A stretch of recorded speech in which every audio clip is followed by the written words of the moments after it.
halkani waa channelka codka sare. waa maalinimo axada bisha abriil ay ku beegan tahay 3/2022 warkayga koowaad waxaan la socodsiinay wariye Dambey. kulan wacan akhyaarta hawada ay naga daawanaysa ay ku soo dhawaada qodobada wararka aan idin hayno oo dhameystiran. ciidamada Blaze Kenya ayaa sheegay inay ku guuleysteen inay gacanta ku soo dhigaan ilaa 17 qof oo la xiriirinayo inay qayb ka ahaayeen weerar dhagax tuur ah oo lagu qaaday Raila Odinga. duqa magaalada Hargeysa Cabdikariim Mooge ayaa sheegay inay khasaaro ka dhashay dabkii qabsaday suuqa weyn ee Hargeysa ee la magac baxay Weehaan inuu markaasi gaarayo lacag dhan ilaa 2 bilyan oo dollar. xildhibaanada ka soo jeeda koonfur galbeed ee ku jira baarlamaanka Soomaaliya ayaa bilaabay inay qaataan shahaadada xildhibaannimo ee markaasi bixinayaan guddiga doorashada heerka federaal, taasi oo dhabarjab ku ah madaxweynaha lafta Green. madaxweynihii hore ee Puntland Cabdiweli Gaas ayaa markaasi ka hadlay daaha iyo isdabajooga ee markaasi hareeyay dhamaystirka doorashada iyo weliba hanjabaado daba socota ee ka imaanaysa beesha caalamka. kaaliyaha sare ee madaxweyne Zelensky ayaa sheegay in xasuuqii dadka rayidka ahaa ee Sabtidii lagu soo bandhigay markaasi magaalooyinka la xoreeyay ee ka baxsan Kiev ee markaasi mas'uuliyadeeda qaadayaan siyaasiyiinta reer galbeedka oo ka baqaya inay markaasi ka xanaajiyaan Ruushka. madaxweynaha Pakistan ayaa kala diray baarlamaanka dalkaasi kadib markii ay sameeyeen isku day xil looga xayuubinayo ra'iisul wasaaraha Imran Khan. sidoo kale qodobada aan idin hayno aad ka xiisaha badan waxaa ka mid ah tiradii ugu badneed oo Soomaaliya markaasi degan dalka Holland ayaa ku soo baxay kuraasta golayaasha deegaanka kadib doorashadii ka dhacday isbuucan, iyadoo markaasi xisbiyada Green Party iyo Liberal ay noqdeen labada xisbi oo ay Soomaalida sida weyn ugu guuleysteen. qodobadaas iyo kuwa kale u diyaar garooba. aynu ku bilownay ciidamada Blaze Kenya ayaa sheegay inay ku guuleysteen inay gacanta ku soo dhigaan ilaa 17 qof oo la xiriirinayo inay qayb ka ahaayeen weerarka dhagax tuur ah oo lagu qaaday diyaaradda uu markaasi la socday musharaxa xisbiga Azamio horeyna u soo noqday ra'iisul wasaaraha Kenya Raila Odinga. xubnaha ka tirsan xisbiga Azamio ee Raila ayaa markaasi sidoo kale falkaasi ku tilmaamay shirqool loo maleegay hogaamiyaha Raila Odinga. iminkana Soomaaliya.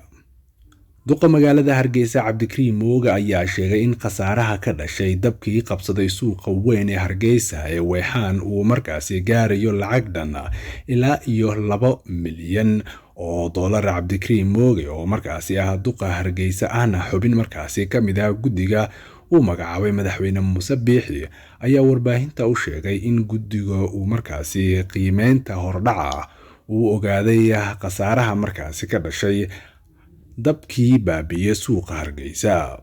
waxa uu sidoo kale sheegay duqa magaalada Hargeysa inay diyaarinayaan koontooyinka lacagaha deeqda ah oo lagu shuban karo si markaasi gacan looga siiyo dadkii waxyeelada ay ka soo gaartay dabkii ka kacay Hargeysa.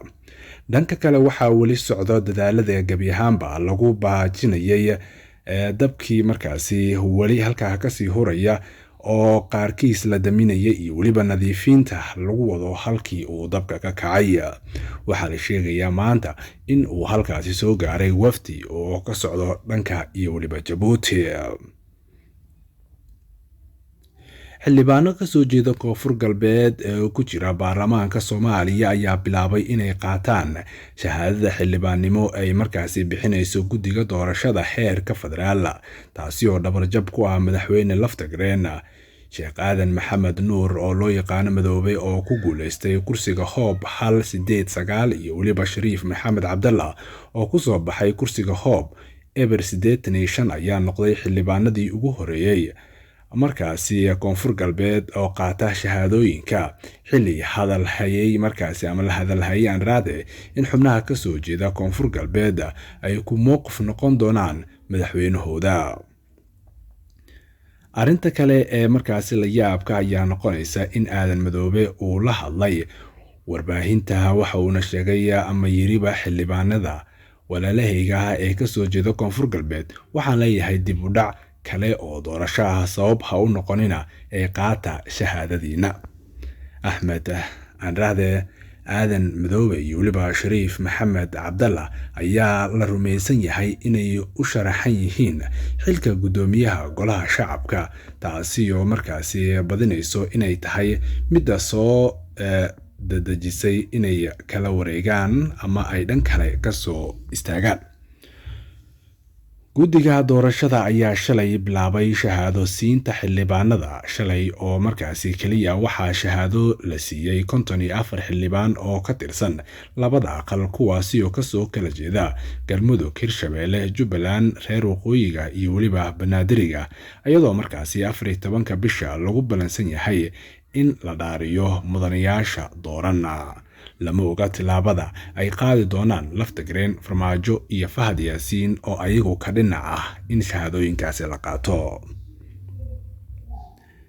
madaxweynihii hore ee Puntland Cabdiweli Gaas ayaa ka hadlay daaha iyo isdabajooga ah ee xareeyay dhammaystirka doorashada iyo weliba hanjabaadaha daba socota ee ka imaanaya beesha caalamka. Gaas ayaa afka ku balaariyay inay halkaasi ka sii socon doonaan cadaadiska tallaabo la'aanta ah ee markaasi beesha caalamka, isagoo tilmaamay in arrintani ay talo markaasi aan arade u taalo Soomaalida oo kaliya oo looga fadhiyo sidii ay xal degdeg ah u gaari lahaayeen si howlaha markaasi horumarinta ee dowladnimada aysan gaabis ugu imaan. Cabdiweli Gaas oo mar soo noqday ra'iisul wasaarihii Soomaaliya ayaa warbaahinta u sheegay shaaciyena in laga gudbo in la isku cabsi geliyo beesha caalamka inay dhaqaalaha iyo weliba taageeridooda kalaba ka jartaan Soomaaliya. Haddaba la dadejinta iyo markaasi in la hormariyo doorashada ay muhiim tahay mar walba, iyadoo weli aan markaasi la soo dhammaystirin doorashada aqalka hoose. iminkana wararka caalamka. kaaliyaha sare ee madaxweyne Zelensky ayaa sheegay in xasuuqii dadka rayidka ah ee Sabtidii lagu soo bandhigay magaalooyinka la xoreeyay ee ka baxsan Kiev ay mas'uuliyadeeda qaadayaan siyaasiyiinta reer galbeedka oo markaasi oo ka baqaya in ay ka xanaajiyaan Ruushka. Sabtidii suxufiyiinta reer galbeedka ay tagay Bucha, Irpin iyo weliba Hotmail waxay arkeen meydadka dad markaasi halkaasi hareeraha magaalooyinka qaarkood lagu arkayay meydad badan oo daadsan. Ruushka ayaa dhowr gantaal ku garaacay dekedda Odessa ee badda madow ee Ukraine iyo weliba bartilmaameedyo kale. muuqaal la arkayay ayaa waxa uu markaasi muujinaya qiiq madow oo ka soo baxaya xarunta warshadeed oo ku taala Odessa. barasaabka gobolka Rade Karemen Joog oo bartamaha markaasi Ukraine ayaa sheegay in warshada saliidda sifaysa oo halkaasi ku taala ay gubatay kadib markii ay haleeleen gantaalada Ruushka. madaxweynaha Pakistan ayaa kala diray baarlamaanka dalkaasi kadib markii ay sameeyeen isku day xil looga xayuubinayo ra'iisul wasaaraha Imran Khan. arrintan ayaa timid kadib markii gudoomiye ku-xigeenka baarlamaanka uu diiday in codka kalsoonida loo qaado ra'iisul wasaaraha oo markaasi la filayo in xilkiisa ku waayo.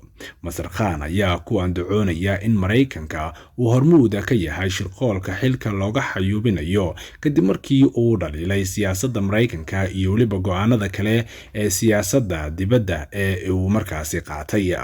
siyaasiyiinta mucaaradka ayaa ka hor yimid eedeynta Mareykanka oo uu diiday. Imran Khan ayaa markaasi booqday Moscow si uu ula kulmo madaxweyne Vladimir Putin xilli Ruushka uu bilaabay duulaanka Ukraine. waxaa horey